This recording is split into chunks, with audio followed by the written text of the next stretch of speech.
Olá pessoal, mais uma vez, obrigado por subscrever no canal. Muitos novos ah, subscribers, às vezes falta a palavra em português depois de 21 anos aqui nos Estados Unidos.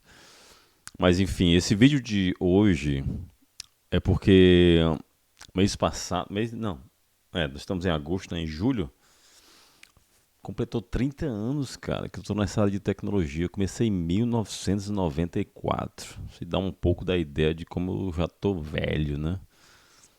Vamos dizer experiente, né? Mas enfim, eu resolvi gravar esse vídeo para falar um pouco sobre esses 30 anos.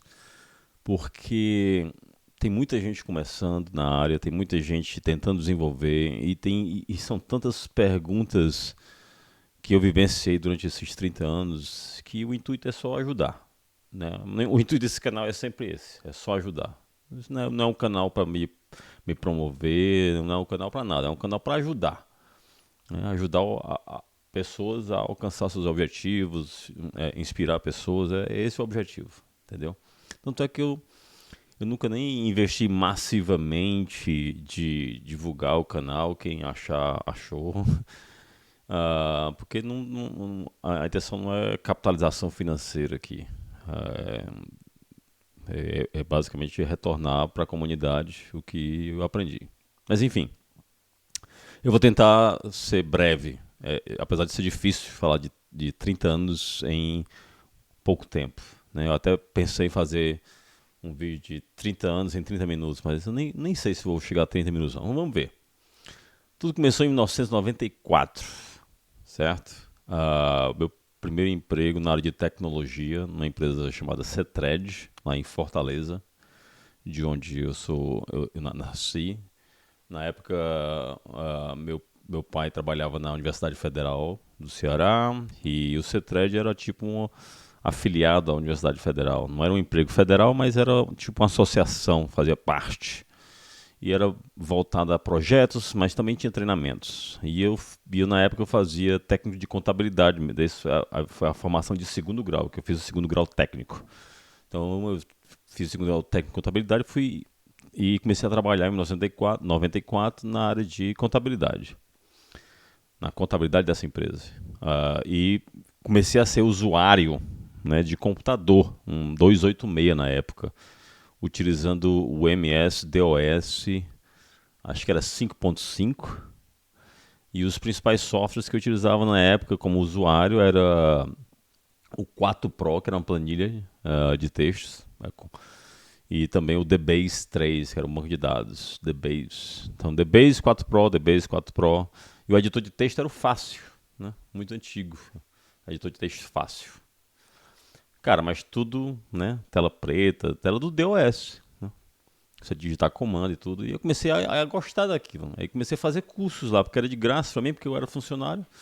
Comecei a fazer curso de DOS, operador de computador, né? Porque o grande negócio era operador de computador, então eram os principais softwares da época, 4 Pro, DBase 3, sistema operacional. Aí depois veio a interface gráfica, o meu departamento lá começou a utilizar o Windows 3.11, na época, Windows for Workgroups. E comecei a ser usuário do Windows for Workgroups também e comecei a gostar daquilo, né? Comecei a gostar e investir. Para mim, sempre foi muito claro: educação é investimento, não é gastar dinheiro, é investimento. E como eu tinha esse investimento, parte do meu emprego, eu tirei proveito. A empresa pagava, porque era um curso que eu fazia depois do expediente, então na hora, né? Então isso foi em 94, 95. Pô, tava muito bem já. Depois de um ano trabalhando na empresa, eu comecei a dar aula desses cursos que eu aprendi. Virei instrutor dos cursos, tá certo? De sistemas operacionais e 4 Pro, esse tipo de coisa toda. E 96, no começo de 96, já estava com a reputação boa, comecei também a dar algumas aulas no Senac, na época, 96, entendeu? E eu lembro que um dos principais pontos em 96 foi justamente um curso de programação que eu fui fazer. em uma empresa chamada SW Informática, também lá em Fortaleza. E esse curso de programação começou com programação em Pascal. Era um curso de programação, então você fazia a lógica de algoritmos, Pascal, depois você ia fazer Clipper, que era a grande linguagem da época para você desenvolver software comercial. E aquilo mudou muito meu modo de ver as coisas, meu modo de pensar. E aí eu peguei no começo de 96, na verdade foi final de 95, por aí, começo de 96. No final de 95 eu decidi sair do CETRED. Na época eu fui extremamente criticado, né, pela minha família, porque o CETRED era considerado um emprego estável. O pessoal não ia digamos, se demitir, porque era bem estável e tudo mais, e a maioria da família da parte do meu pai era concursado na Universidade Federal do Ceará e tinha emprego estável, e meu pai tinha essa visão de que eu deveria também ser concursado e trabalhar em emprego do Estado ou federal. Só que eu nunca gostei, entendeu? Não era a minha praia. Eu gostava de explorar coisas novas, eu via a velocidade que as coisas andavam no âmbito federal, estava um pouco lenta, não tinha muita flexibilidade. Então eu falei assim, não, eu não quero isso para mim. E decidi trocar esse emprego do CETED por um emprego ganhando um pouco menos, que foi a SW Informática. Porém, foi o primeiro delimitador de águas para mim, porque eu conheci um cara fantástico, até hoje eu sou amigo dele, é o Serra, né? Professor Serra, que era o dono da empresa, e ele falou para mim o seguinte: Yuri, você vai ser instrutor, vou te pagar isso, mas também você vai ser administrador da rede. Eu falei, mas não sei nada de redes. E vocês usam aqui um sistema que eu não conheço, que é o Novell, né? O Novell gerenciava tudo e o Windows 3.11 ficava como sendo a interface para o usuário, mas todo o gerenciamento de rede, entendeu? Compartilhamentos, protocolo NetBEUI, tudo era com o Novell. E aí eu vi isso como investimento. Pô, vou aprender esse negócio de redes.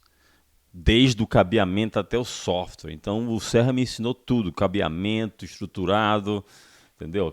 Aquela dor de cabeça de quando arrebentava um fio no cabo coaxial, você tinha que sair isolando com o terminador. Rapaz, aprendi tanto nessa época. Tanto. Foi o melhor investimento que eu fiz para aprender na marra as coisas, entendeu? Instalação da Novell com aquela pancada, rumo de disquete, nem lembro quantos disquetes eram. Foi, foi um período muito bom para o aprendizado. E aí vem a primeira lição que eu passo para muita gente.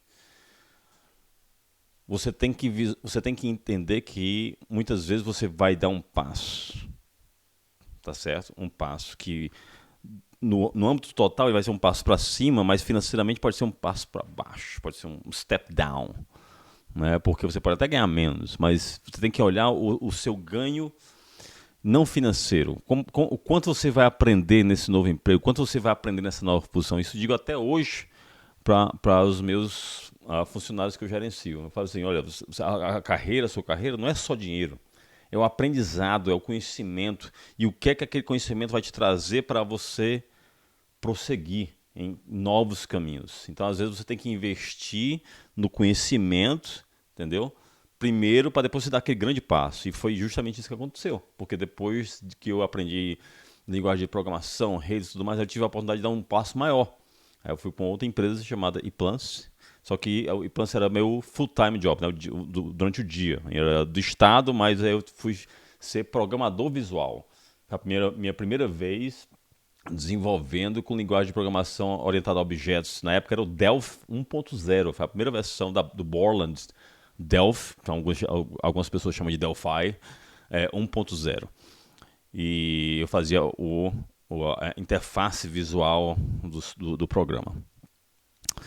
E também como eu tinha uma aptidão em CorelDRAW, isso ajudou muito, né? Por quê? Porque o CorelDRAW? Porque durante um tempo eu também investi em fazer curso de CorelDRAW, esse tipo de coisa toda, porque eu gostava de fazer design. Tudo isso vai acumulando, cara. Todas essas experiências, elas vão acumulando, entendeu? E tudo ajuda você a crescer. Nunca ignore uma experiência. Por mais que seja simplória, você sempre aprende alguma coisa nova. E até hoje eu uso esses meus skills de design, porque, por exemplo, se você me acompanha, você sabe que eu sou o host do Defender for Cloud in the Field. E o Defender for Cloud in the Field foi eu que produzi, do zero, entendeu? Criando tudo. Identidade visual, até hoje sou eu que faço a produção no OBS, né, a gravação no OBS, a produção no Camtasia. Por quê? Porque são coisas que com o tempo eu fui capitalizando, conhecimentos que se acumularam. Então isso é importante.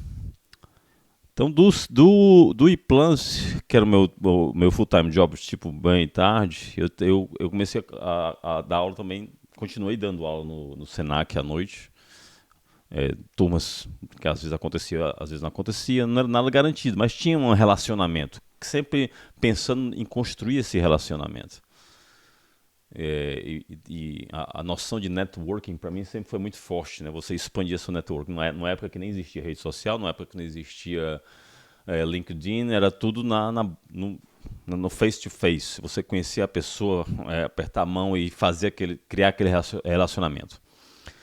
Então foi importante para mim essa experiência no Senac. E aí o tempo passou, do ePlans era um contrato de um ano no ePlans, não era uma coisa muito, muito certa, eu sabia que ia ser só um ano. Né? E depois do ePlans eu fui para...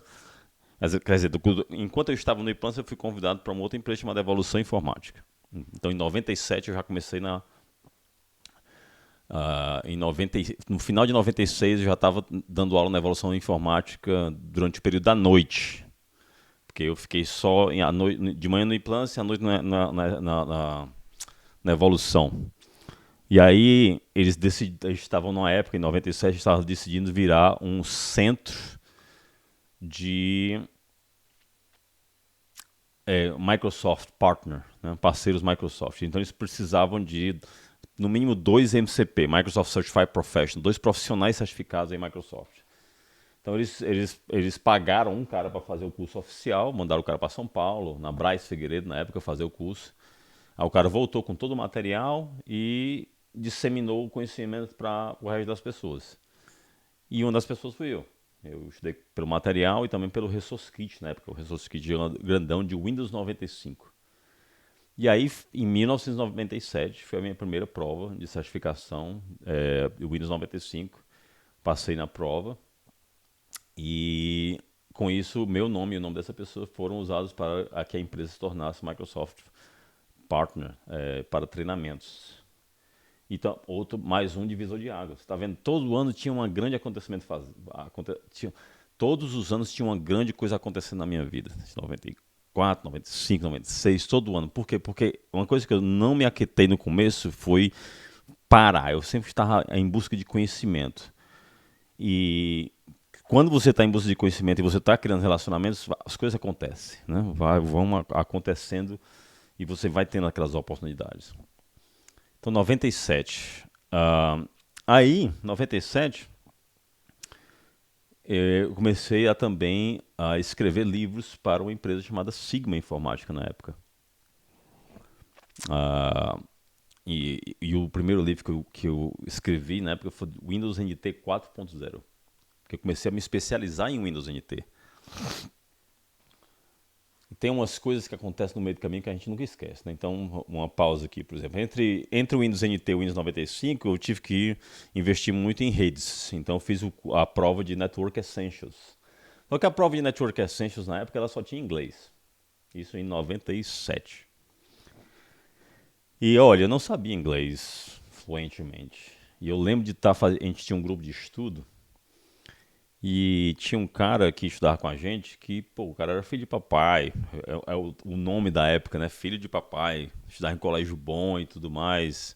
Eu terminei meu segundo grau em colégio público, lá em Fortaleza. Terminei meu segundo grau num colégio onde você ia para aula, o professor nem dava aula, passava todo mundo. A qualidade era horrível, horrível. Teve professor que veio no primeiro dia de aula.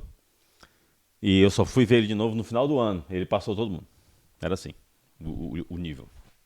Então, ou você se interessava em estudar por conta própria, ou você não virava um Zé Ninguém. Como, infelizmente, muitas pessoas que se formaram comigo naquela época de segundo grau né, não deram em nada, não fizeram nada na vida, digamos assim.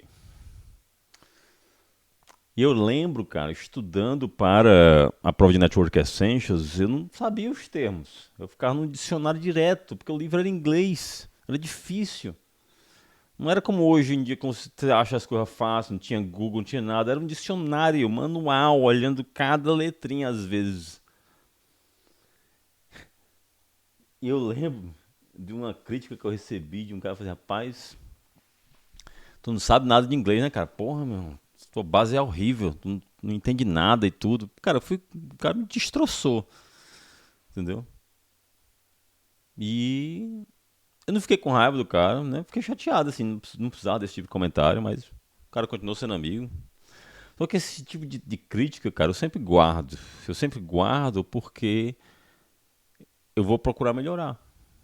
E aí foi isso que aconteceu, entendeu? Melhorei. Fui fazer curso de inglês depois, aí depois eu chego lá. Mas enfim, são coisas que as pessoas dizem pra gente na nossa trajetória que às vezes ficam, né?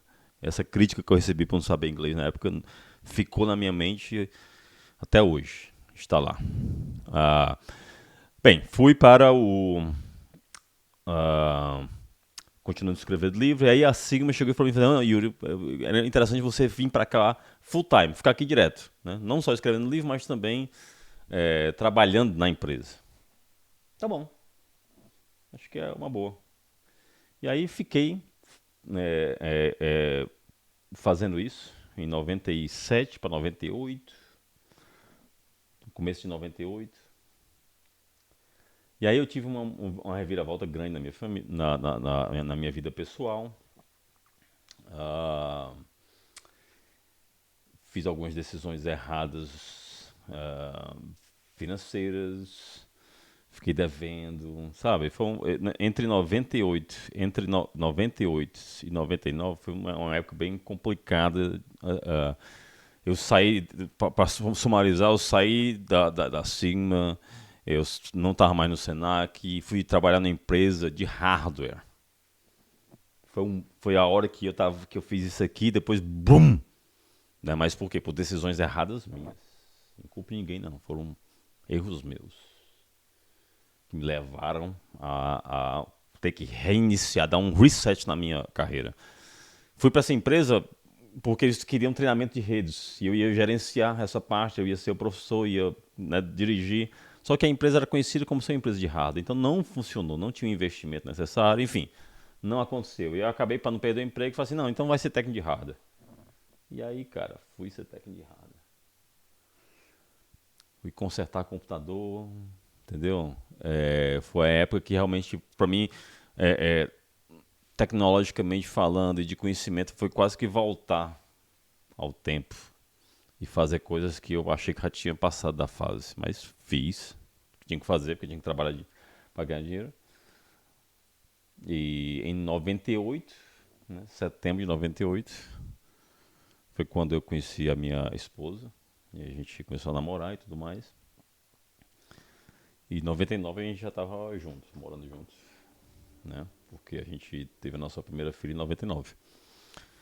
Só que antes da minha filha nascer, eu estava nessa situação, cara, num emprego que não pagava bem, não tinha plano de saúde que prestasse. Minha esposa trabalhava lá, nessa empresa também, mas acabou sendo desligada na época, assim que descobriram que ela estava grávida. Claro que na época tentaram apaziguar, mas essa foi a razão. Ela foi afastada. Horrível, foi horrível.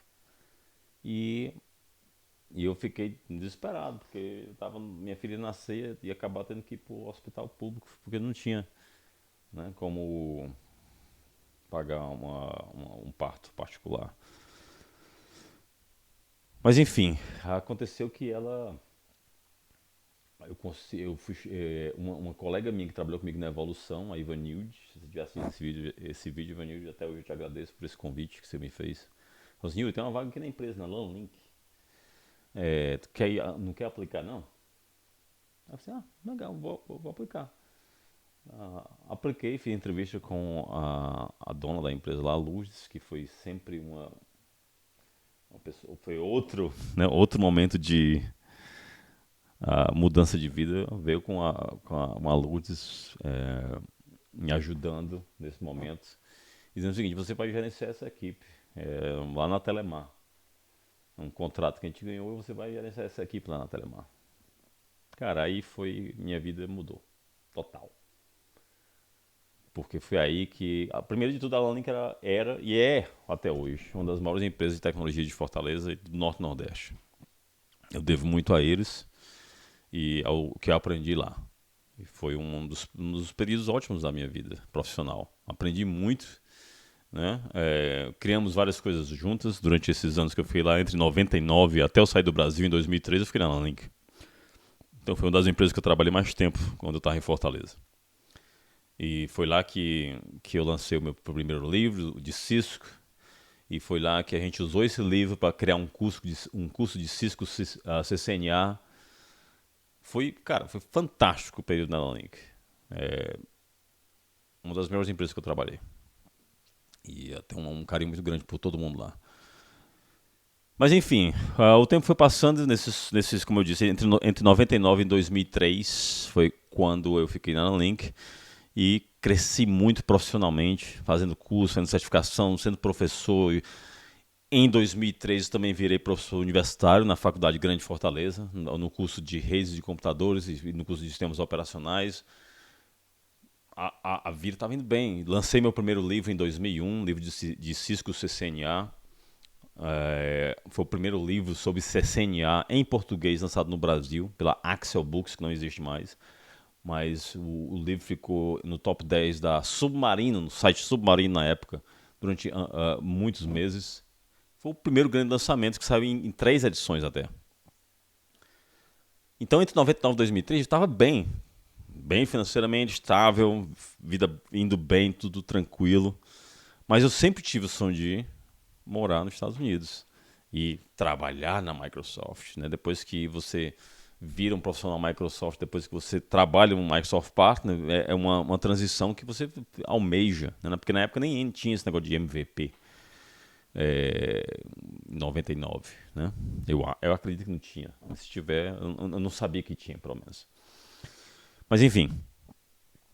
Aí em 2003, um amigo que já estava na Microsoft, que inclusive foi da Lanlink, né? Que é o Nicolas, que ele também trabalhou na Lanlink com a gente, falou sobre essa vaga para ser temporário. Era uma vaga temporária não contratada pela Microsoft, mas contratada por um vendor, por uma outra empresa que alocava você dentro da Microsoft.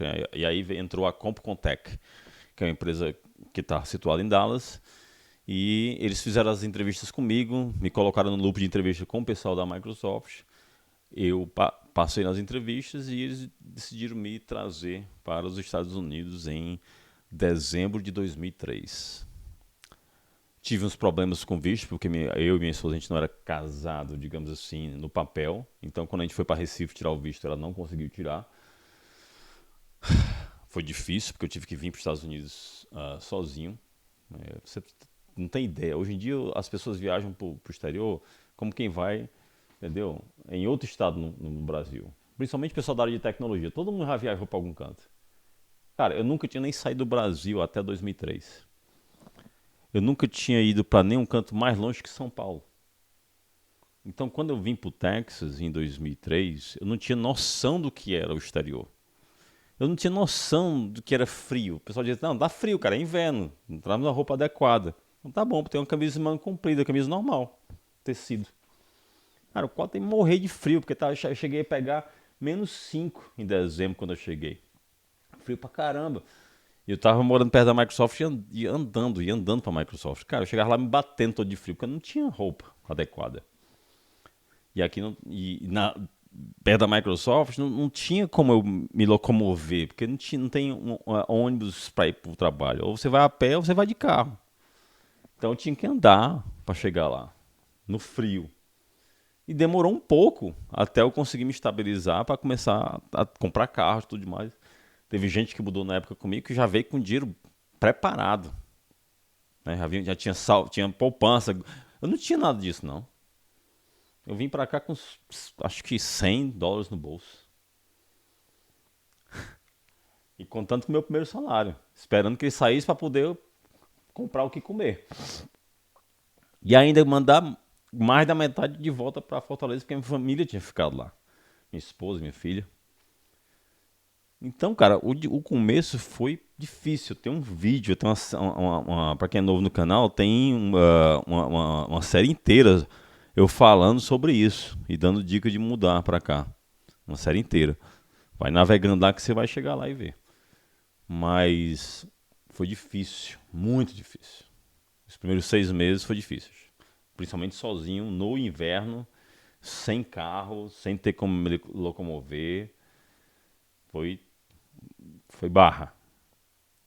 Bem, a Compcontec, ela não renovou o contrato e eu vi que nem renovar, né? Eu percebi que nem renovar o contrato. Então, em 2004, ó, teve uma feira de emprego perto da Microsoft, que é a Dell Computers, né? Ela fez essa feira e,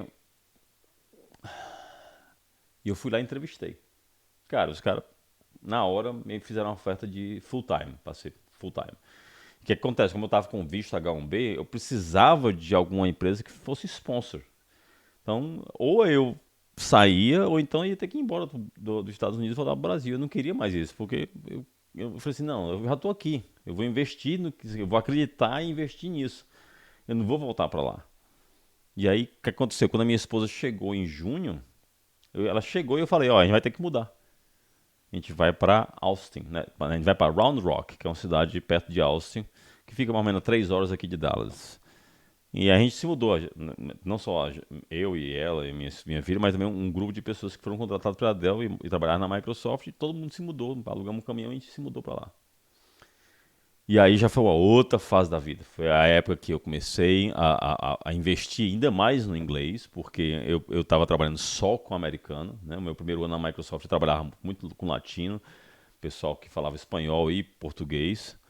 Mas em 2004 foi quando eu fui trabalhar no time americano. E aí eu tive que melhorar demasiadamente. Foi aí que eu realizei que, pô, meu inglês ainda tem muito. Para ficar ruim, ainda tem que melhorar muito. Então eu tive que melhorar bastante. E foi ótimo. Né? Foi ótimo isso. Foi também a época que, janeiro de 2005, foi quando eu comprei minha primeira casa. Coisa que eu nunca consegui ter quando eu estava no Brasil. Né? Então, se você começa a pensar aí, 94 foi meu primeiro emprego. E eu saí dos Estados Unidos, eu saí do Brasil em 2003. Né? Então são 9 anos depois. 9 anos depois que eu comecei a trabalhar na área de tecnologia, eu saí do Brasil. Então, nesses 9 anos, eu não consegui ter dinheiro suficiente nem para dar entrada ou nada disso. Né? Então, eu sobrevivi bem. Né? Quando eu estava começando a me estabilizar, que foi 2002, 2003, aí eu saí do Brasil. Então, em 2005 comprei a primeira casa e tal, tava tudo bem. Aí em 2006 eu volto para a Microsoft como full time. Fiz a entrevista de novo e voltei. Muito feliz porque era o meu objetivo final voltar para a Microsoft. Aí volto de novo, saio de Round Rock, volto para Dallas. Só que como aconteceu em janeiro, a minha filha e a minha esposa ficaram em Round Rock, porque era o ano letivo. Tem que esperar dar as férias de meio do ano para ela poder vir, para não atrapalhar a escola dela. Então, o que eu fazia era o seguinte, eu fiquei morando na casa de um casal amigo nosso, em Dallas, e eu dirigia todo final de semana para Round Rock, 3 horas. Saía, era sexta-feira à noite eu ia, né, ficava sexta à noite, sábado, domingo à noite eu voltava. Então fiz isso durante 6 meses, 5 meses mais ou menos, enquanto a minha filha e minha família não estavam pronta para mudar com a gente. Nada veio fácil, cara. Nada veio fácil. Nada. E aí, estou na Microsoft desde 2006.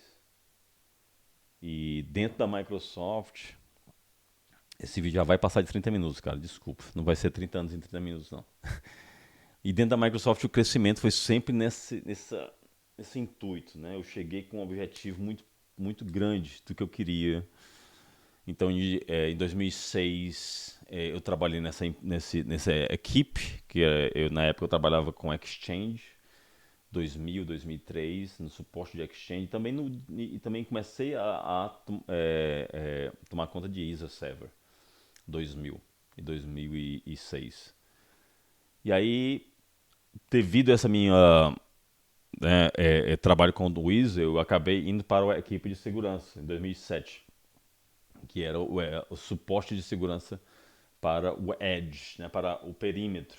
Então eu fiquei tomando conta do ISA Server, sendo escalation do ISA Server, e depois, 2007, 8, 9, quando foi 2010, a gente estava lançando o TMG, o Threat Management Gateway, que era o substituto do ISA Server. E aí foi quando, né, em 2010, eu tive a ideia de mandar uma proposta para a Microsoft Press para um livro de TMG. Eu reuni uma equipe, o Mohit Saxena na época e o Jim Harrison, e a gente fez essa equipe e criamos esse livro de TMG e a Microsoft Press comprou a ideia. Então, em 2011, eu lancei o meu primeiro livro meu primeiro livro em inglês, 2011,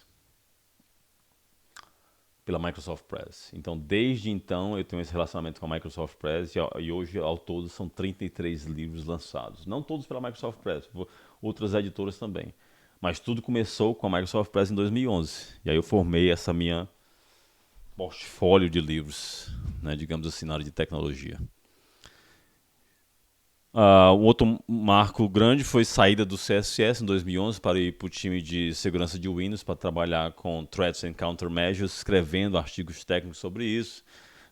Em 2012, depois 2014, 15 eu estava trabalhando com Enterprise Management na área de BYOD. Foi aí que eu escrevi 2 livros sobre BYOD, né, Bring Your Own Device e considerações relacionadas à segurança. E aí, em 2015, eu entrei no time de Azure Security Center, né, também escrevendo os artigos de Azure Security Center na época. E aí eu lancei livro de Azure Security Center também, tudo mais e tal. E em 2017 eu virei PM, né, Product Management de Azure Security Center, que depois virou Defender for Cloud. Eu nunca tinha o intuito de virar gerente, para ser bem sincero. Só que durante os anos, né, uma coisa que quando você é professor, você gosta de ensinar. Quando você é professor, você gosta de ver as pessoas evoluírem no seu trabalho. E eu sou professor desde que eu me entendo por gente, tecnicamente falando. Como eu falei, meu primeiro emprego dando aula de instrutor foi em 1995. Então, desde essa época que eu estou acostumado a dar aula, dei aula em faculdade. Pulei até uma etapa aí, porque em 2015 eu comecei a dar aula na East Coast University. Em 2015, então esse ano faz 9 anos que eu estou na East Coast. Na verdade, agora em agosto fez 9 anos que eu estou na East Coast University como professor efetivo do quadro. E foi passando o tempo e eu falei assim, cara, o meu próximo passo é gerente, porque eu vou fazer coaching das pessoas, vou ajudar essas pessoas a crescer na carreira, vou promover pessoas, vou, né, criar o time. E como já existiu a confiança do ponto de vista técnico, porque eu já era tech lead do time, foi uma transição muito simples, né? E as pessoas já confiavam no meu trabalho. Então, quando a minha gerente falou assim, Yuri, aplica para essa vaga de gerente, é porque eu acho que não tem dúvida que esse é o seu próximo passo e tal. Eu falei, tá bom. Minha gerente, Rebeca, que também foi um grande marco na minha carreira. E, e aí foi isso, cara. Cheguei a gerente, virei principal, né, que é o próximo, depois de sênior vem um principal. Dentro do principal, dentro da Microsoft existem vários níveis de principal, né? Eu estou no segundo nível de principal, digamos assim, que eu fui promovido no começo desse ano para o segundo nível de principal. E é essa a carreira, entendeu? Então, só para concluir, nesses 30 anos, cara, o que realmente eu posso dizer é o seguinte: resiliência é fundamental. Não se confie em motivação, porque motivação vem e vai embora. Se você só trabalhar no dia que você está motivado, você está lascado. Porque a maioria das vezes você não vai estar motivado. Não tem esse negócio de acordo motivado. Não, você acorda e faz as coisas porque você tem disciplina. Porque você sabe o que você tem que fazer. Então você executa independente do seu humor, independente da sua vibe. Não vai confiar em vibe, não. Isso aí é um erro. Entendeu? Você tem que confiar na sua disciplina. Você tem que fazer o que não gosta com maestria, porque você sabe que tem que ser feito. Então não é motivação, cara, é disciplina. Entendeu? Estabelecer um plano e executar esse plano à risca. Porém, tendo a flexibilidade de mudar o plano, caso aconteça alguma coisa que desvie você do seu destino. Né? Você pode mudar. É outro problema. As pessoas, assim, não, esse é meu plano, eu vou ficar aqui, não vou sair daqui. Não, não, não. Às vezes você tem que ajustar. Tem que ser flexível. Entendeu? Você ajusta de acordo com a maré. Entendeu? Você vai navegando por essa carreira e vai ajustando essas velas de acordo com a maré. Mas sabendo que você tem um ponto final para chegar. E você vai chegar naquele ponto final. E depois que você chegar lá, você vai planejar o seu próximo. E assim vai. Então, a minha carreira profissional foi assim. E continua sendo assim. Né? Hoje em dia, eu estou no meu último ano fechado de PhD. Eu devo terminar o PhD no primeiro semestre do ano que vem. Ou talvez não no primeiro semestre, mas no segundo semestre, devido a algumas demoras. Mas ano que vem eu termino, isso é fato. Então vou terminar esse PhD. Dentro do meu trabalho que eu faço na Microsoft, eu continuo evoluindo pessoas, que para mim é o que me traz o prazer agora, quando que eu tenho a capacidade de promover pessoas pelo trabalho que ele vem fazendo, porque eu fiz o coach dessa pessoa para melhorar. Em 3 anos como gerente, eu tenho uma média de pelo menos 6 pessoas promovidas em 3 anos, são 2 pessoas por ano. É uma média boa, entendeu? Por quê? Porque eu peguei um grupo bom e eu venho trabalhando em cima desse grupo. Entendeu? Cara, e tem coisas que são impagáveis. Por exemplo, teve uma pessoa que saiu da Microsoft era reportava para mim, que me chamou recentemente. Ela mora na Irlanda, me chamou recentemente no WhatsApp e disse assim: cara, eu sinto muita saudade do seu estilo de coaching, porque o meu gerente atual é legal, mas nem se compara. A forma com que você faz o approach, que você se interessa para ajudar a pessoa, que você conversa com a gente. Pô, eu tenho uma reunião com meus directs toda semana, no mínimo 40 minutos, onde a gente passa os primeiros 10 falando da vida, entendendo o que é importante para aquela pessoa, para que eu possa ajudá-la a crescer. Porque todo mundo é um universo, então você tem que gastar tempo entendendo cada pessoa. Então é isso. Espero que vocês tenham gostado dessa da carreira. E torço para que todos vocês tenham uma longevidade nessa área de tecnologia, de segurança, tecnologia, seja qual for, né? E que possam continuar crescendo. Né? Como eu falei, o importante é a disciplina. A motivação, quando ela vier, tire proveito dela, porque vai ser um dia bom. O negócio é você fazer quando não é um dia bom, fazer quando você não quer, fazer quando você não tô afim. Entendeu? Mas você fazer com qualidade. Por quê? Porque é o seu nome. Lembre sempre disso. Você pode construir uma carreira belíssima. Se você, na hora que você está interagindo com alguém, você tratar aquela pessoa ruim, é aquela imagem que a pessoa vai ter de ti. O resto da vida. Você pode tentar reverter, mas aquela primeira impressão, ela marca. Então trate bem as pessoas, entendeu? Cuide da sua marca, dê atenção quando alguém estiver falando. Independente do nível das pessoas. Às vezes eu vou para conferência, às vezes eu vejo uns caras lá que virou siso, que pô, os caras nem falam direito com a gente, de paletó e olhando de lado assim, tudo. Cara, conheci um pé rapado, pô. Qual a razão de tu estar aí nessas alturas? Não tem razão nenhuma. Mas algumas pessoas são assim, infelizmente. Beleza? É isso aí, pessoal. Até o próximo aí. Mais uma vez, muito obrigado pelos novos subscribers e para os que estão retornando também.